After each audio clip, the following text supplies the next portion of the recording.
que é compromissado com Deus, ele continua a pregar, porque ele é como uma voz que clama no deserto. Aleluia, glória a Deus. Pode se assentar, deixa a sua Bíblia aberta que a gente vamos usar. Aleluia. Está preparado? Glória a Deus. Para o chicote? Glória a Deus. Para a exortação? Glória a Deus. Aleluia, porque é o chicote que nos molda, é a exortação que nos molda, que nos transforma. Aleluia. João, o Evangelho de João, ele mostra Jesus como o próprio Deus. É muito importante, deixa eu te dizer algo. A partir de hoje, leia o Evangelho de João 1000 vezes, até essa palavra fazer efeito no teu coração. Leia 1000 vezes. Quando eu tinha a idade dos jovens que estão aqui, seus 15, 16 anos, eu já tinha lido a Bíblia, acho que umas 1000 vezes. E João, umas 10.000, até a palavra fazer efeito.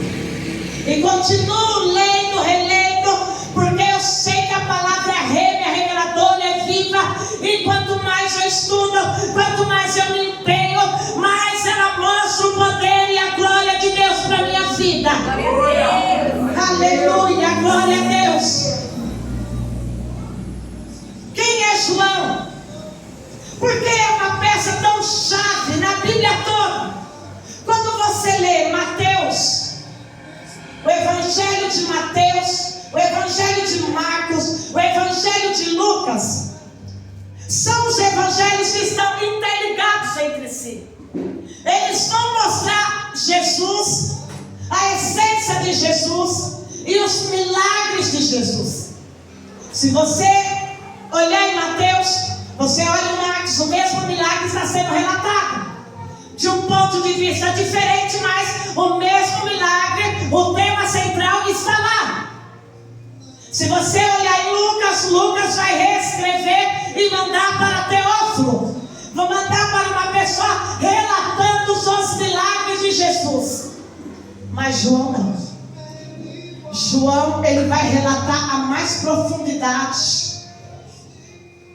o milagre mais importante, glória a Deus, que é a salvação. Aleluia, glória a Deus. Mateus apresenta Jesus como rei, o rei que haveria de vir. Marcos apresenta Jesus como servo, aquele que veio para servir. Lucas apresenta ele como homem perfeito, o Filho de Deus divino e perfeito. Mas João, aquele que se reclinava no ombro, no peito de Jesus, aquele que abraçava Jesus, aquele que andava com Jesus, João, ele vai apresentar Jesus como o próprio Deus na terra. Aleluia! O próprio Deus que se fez carne e habitou na terra. Aleluia! E ele vai falar algo tão importante que nos ensina. Você vê todo o Evangelho de João, você vê que João, com todo amor dele, em toda a vida dele seguindo Jesus, provavelmente era primo de Jesus. Ele foi o único apóstolo que esteve presente na crucificação e que esteve aos pés de Jesus. E ele vai falar desse evangelho sobre a cruz, tudo que nós aprendemos sobre o poder, o significado da cruz. É João que fala para nós, porque ele estava lá. Enquanto todos os discípulos fugiram, ele permaneceu. Ele sabe o que é a dor do coração de uma mãe. Ele, quando todos achavam que era o fim de Jesus na cruz, das palavras de Jesus, ele ainda estava de pé, olhando para a cruz. Presta atenção nisso. Olha o significado de olhar para a cruz. João foi o único discípulo que estava lá, olhando para a cruz. Estava chorando, mas estava olhando para a cruz. Estava sem esperança, o que seria do dia de amanhã, mas estava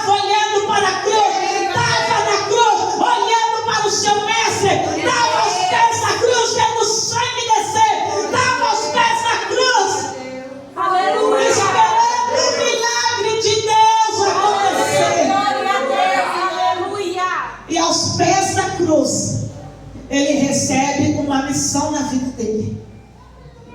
Aos pés da cruz, Jesus olha para ele e fala: está vendo essa mulher? A partir de hoje, você vai ser o filho dela. Mulher, está vendo este homem que está aí te amparando, te abraçando? A partir de hoje, ele é o teu filho. E a Bíblia vai dizer que depois da crucificação, João pega Maria e leva Maria para a casa dele, e ele cuida de Maria até os últimos dias da vida dela. Passa-se um tempo, João ele vira líder da igreja de Jerusalém. Passa-se mais um tempo, ele sai de Jerusalém e ele muda-se para Éfeso, e ali ele leva ela. Por quê? Porque aos pés da cruz ele recebeu uma missão. E lá em Éfeso, ele fica lá morando com Maria, cuidando da missão de Deus. Mas quando vem Domiciano e faz a perseguição aos cristãos, a Bíblia vai dizer que ele já é idoso. Provavelmente Maria já falecido. E nesse período ele é levado preso. Como prisioneiro, vai para a ilha de Patmos. João já é idoso, talvez não enxergava mais direito, já estava fraco. E lá na ilha de Patmos, a ilha onde ficavam os prisioneiros de Roma, lá estava João. E a Bíblia vai dizer que Jesus aparece para ele. Aleluia. E Jesus dá a maior revelação para ele. Ou seja, se João ainda estava no conceito dele: eu estou aqui nessa ilha esperando a morte, ainda não era o fim, ainda tinha mais uma missão: escrever o Apocalipse para nossas vidas. Já com seus 95 anos de idade, fala para o seu irmão: o pé da cruz, significa muito para o cristão. Significa muito para o cristão. E o tempo passou. 40 anos depois, quando Jesus vai das crucificações, Jesus ressuscita e vai para o céu, se passa 40 anos. Muitas coisas mudaram naquele tempo. Só que João ele escreve a essência da transformação para nossas vidas. Só que tem um porém. João ele vai escrever aquilo que pode ser mudado. Como se muda? Aonde vem a força? Da onde vem a transformação? Aleluia. Os outros evangelhos não vai falar disso. Fala por quê? Por quê? Porque os outros vai falar sobre milagres de Jesus. Que Jesus era o Messias esperado, que Jesus era o rei esperado. Mas João não. João vai falar: o próprio Deus andou na terra. Aleluia, o próprio Deus, aquele que era o verbo, se fez carne, habitou entre nós. Glória, aleluia. Ele esteve entre nós ensinando, falando do reino dos céus. Aleluia, Deus. E ele faz questão de relatar algo. Ele começa relatando que o primeiro milagre de Jesus, no capítulo 1, ele relata que Jesus é a palavra. Que no princípio ele era a palavra, ele estava com Deus, ele era Deus. Tudo foi feito por ele. Nada do que existe teria existido se não fosse por ele. Ele se fez carne, habitou entre nós. Ele é a luz, ele é a palavra, ele é a vida. João começa a relatar: ele é o próprio Deus, cheio de graça, cheio de plenitude. Aleluia, aleluia. Ele começa a relatar no capítulo 1. No capítulo 2 ele faz questão de escrever o primeiro milagre de Jesus. Fala glória a Deus. Glória a Deus. Só que o primeiro milagre é um milagre que nos chama a atenção. Que esse milagre chama a atenção porque é a transformação da água para o vinho. Ele já começa a falar que o rei, que o próprio Deus, quando ele vem para transformar tudo.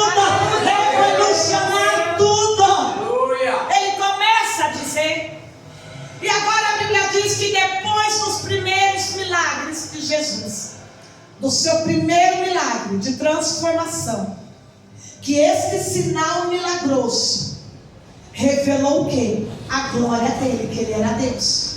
Aleluia. E ele fala aqui que o quê?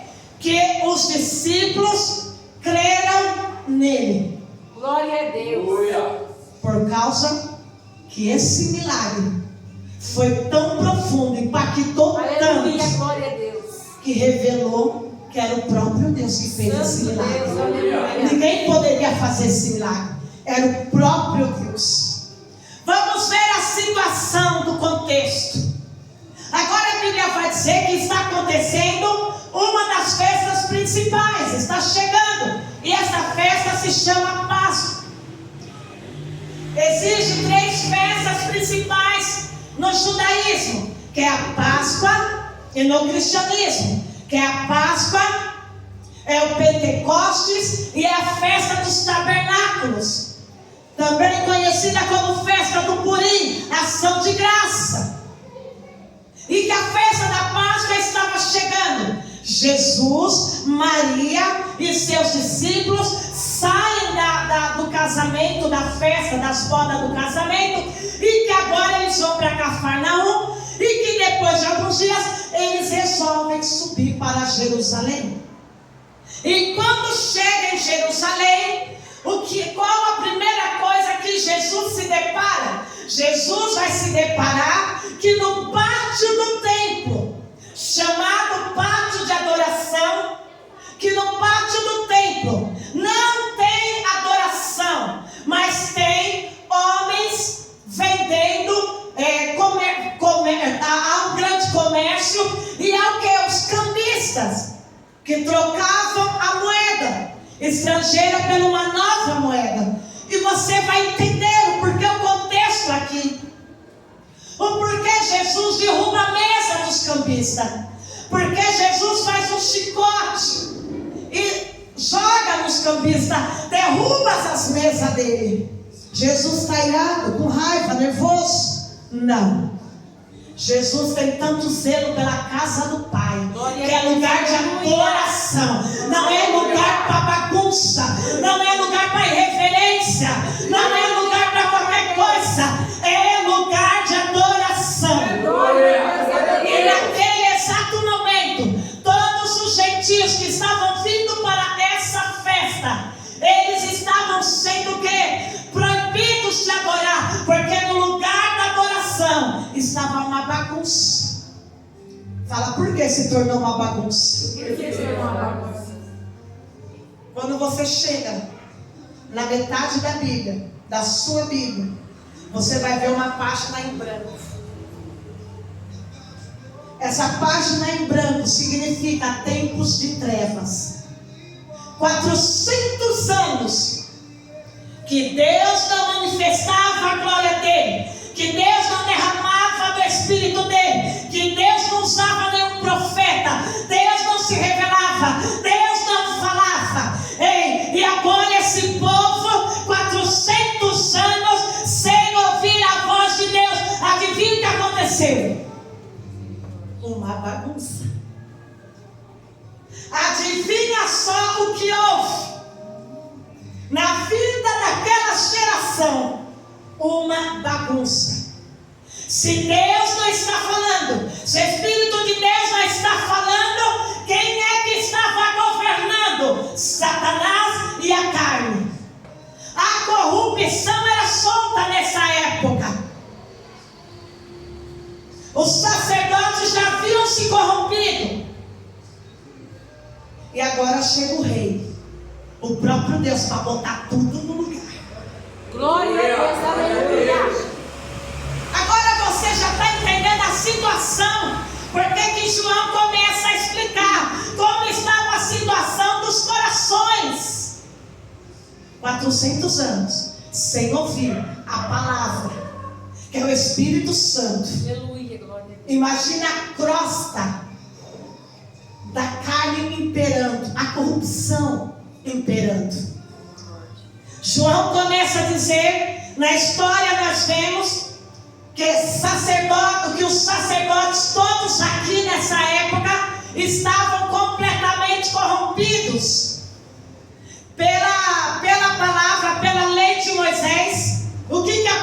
aconteceu aqui? Pela lei que o Senhor estabeleceu, todos tinham que criar os seus gados, as suas pombas, dentro de casa.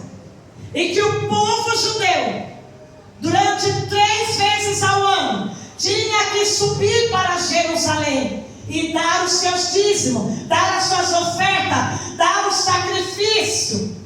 E que o sacrifício tinha que ser o melhor, não poderia ser um cordeiro com defeito, manco, de qualquer jeito. Entenda, nessa situação do texto, vinha pessoas de todo lugar do mundo, das regiões, para dar adoração a Jeová, a Deus. Porém, algo estava acontecendo aqui. Deus não estava se agradando e nem aceitando a adoração do povo. Fala por quê? Por quê? Porque nesse exato momento, todos os corações estavam corrompidos. 400 anos sem Deus falar com o povo. Os sacerdotes se corromperam. E o que os sacerdotes fizeram? Esse sacerdote que está aqui nesse texto, que nesse momento, na época de Jesus, se chama Anás. Ele é sogro de Caifás. Esse sacerdote, eles tinham que vir pela lei de Moisés. Eles tinham que ser da linhagem de Arão. Eles tinham que ser da linhagem para ser sacerdote. E eles não eram da linhagem de Arão. Eles haviam comprado o título de sacerdote. A corrupção foi tanta que pessoas começaram a comprar título de sacerdote. Engraçado. O Espírito Santo já vai revelando que parece os dias de hoje. A pessoa, ela está um tempo numa igreja e ela quer comprar título de pastor. Ela quer comprar título de sacerdote. E não é assim. A Bíblia vai dizer que Anás e Caifás, eles vieram de um povo chamado Hasmoneu. Quem que era esse povo antigamente?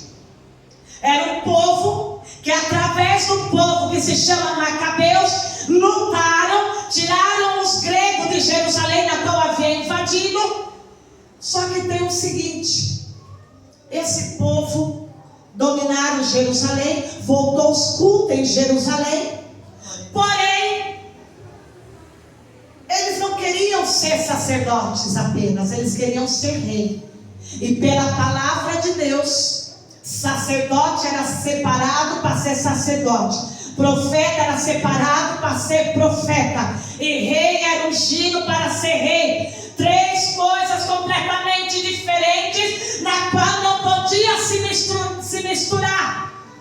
Quem era chamado para ser sacerdote era sacerdote, tinha que vir da linhagem de Arão. Quem era profeta, tinha que estar ouvindo a voz de Deus.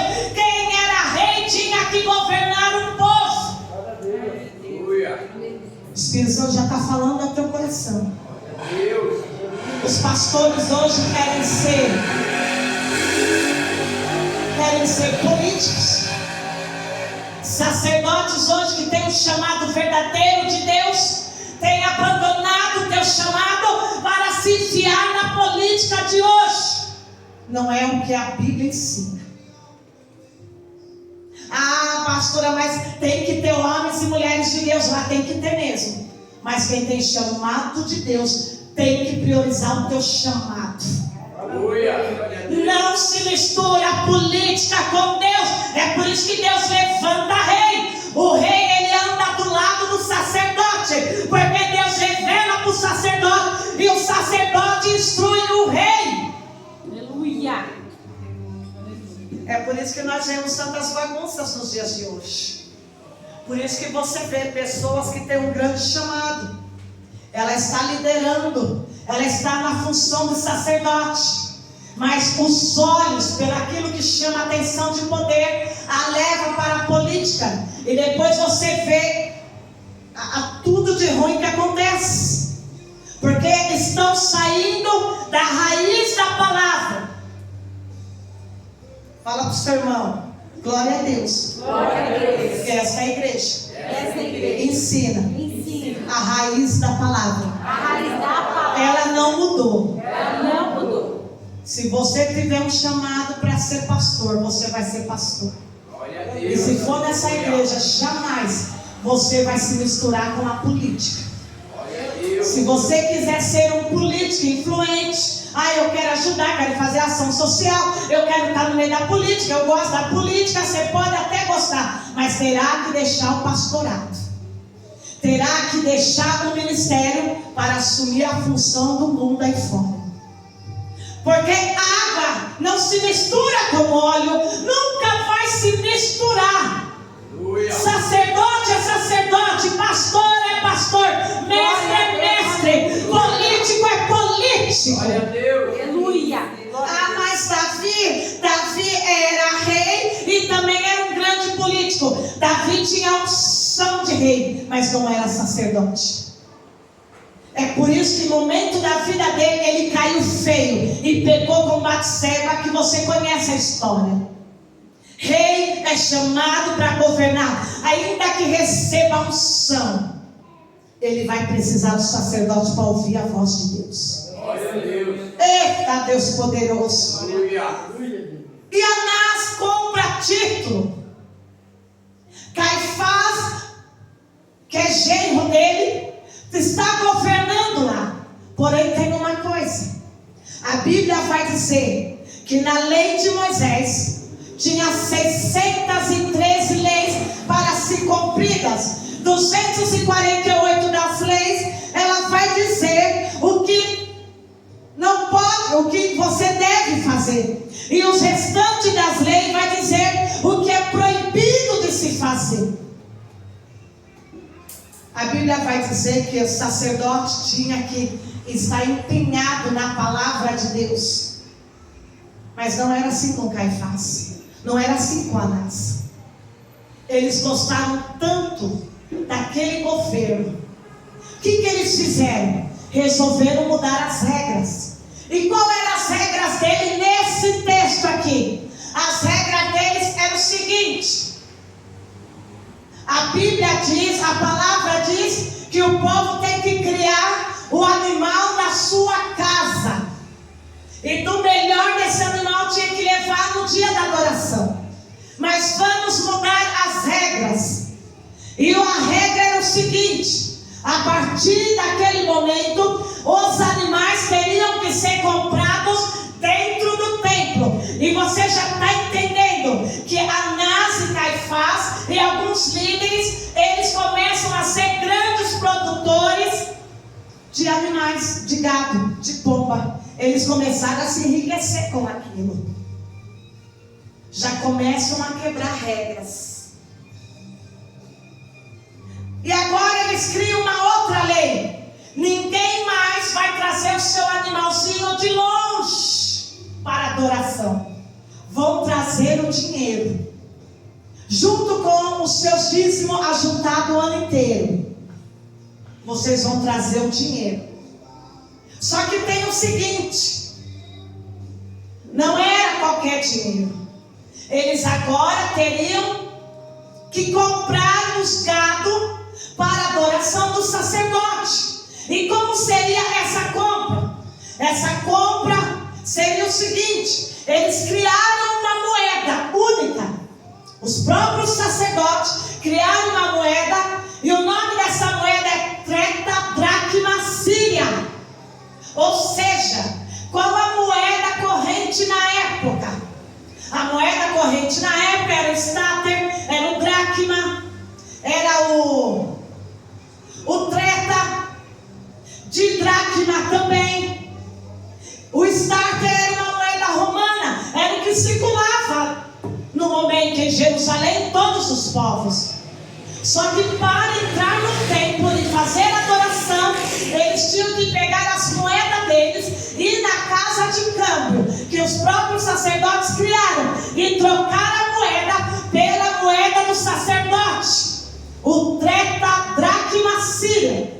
Depois que eles faziam essa troca, é que eles poderiam comprar o gado de quem? Do sacerdote, e fazer a adoração. Você está entendendo agora o contexto? Estava tudo corrompido. Os sacerdotes mudaram as regras e proibiram eles de trazer os seus animais. E o mais interessante é que até as moedas, o dinheiro juntado do dízimo, tinha que ir para a casa de câmbio e mudar pela nova moeda, a moeda do templo. Só que tem um detalhe: a troca da moeda pela moeda do templo era muito valorizado. Um exemplo, um exemplo que temos aqui na igreja, do nosso irmão Aimé, quando ele vai mandar o dinheiro para o Haiti, para a família, ele vai até a casa de câmbio para trocar o real. Tem que ser trocado por dólar, porque lá no Haiti só se recebe o dólar. E quando ele troca o real pelo dólar, se ele tem R$1.000, não vai chegar a R$1.000 lá, vai ser bem menos, porque o dólar vale muito mais que o real. Era assim naquela época, a moeda do templo, está entendendo? Meu Deus. Havia fora isso muitos impostos. E agora Jesus chega lá. Eu estou te dizendo isso para você entender a história. Quando nós ouvimos alguém olhar para esse texto e a pessoa usa essa expressão, estão fazendo na casa de Deus um comércio. Quando a pessoa usa essa expressão, logo se vê que essa pessoa não entende de história, não entende da Bíblia.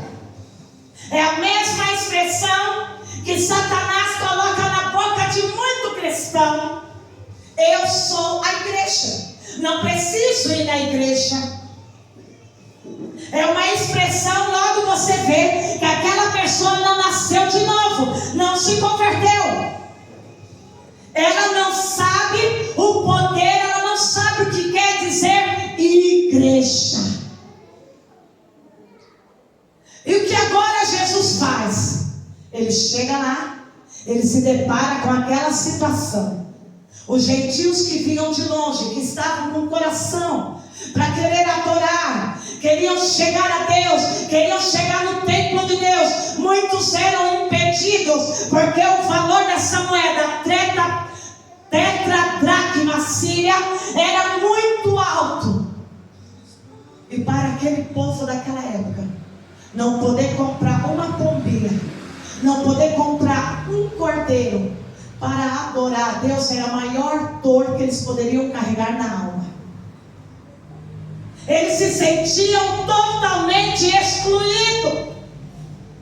Tudo que o povo queria era ir para Jerusalém, o lugar central da terra, para adorar a Deus. E a Páscoa, durante muitos anos, ela foi instituída por Deus como um memorial até nos dias de hoje. É por isso que a Páscoa, você não deve viajar para outro lugar, você tem que vir para a casa de Deus adorar Ele. Aleluia. Quando você entende o poder do mundo espiritual, quando você entende o que é a Páscoa, você tem o ano inteiro para viajar, mas nesse feriado você vai se guardar para adorar o teu Deus.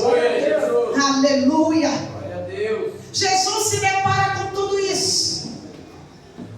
O que fizeram, o que a corrupção faz quando não se tem o Espírito de Deus?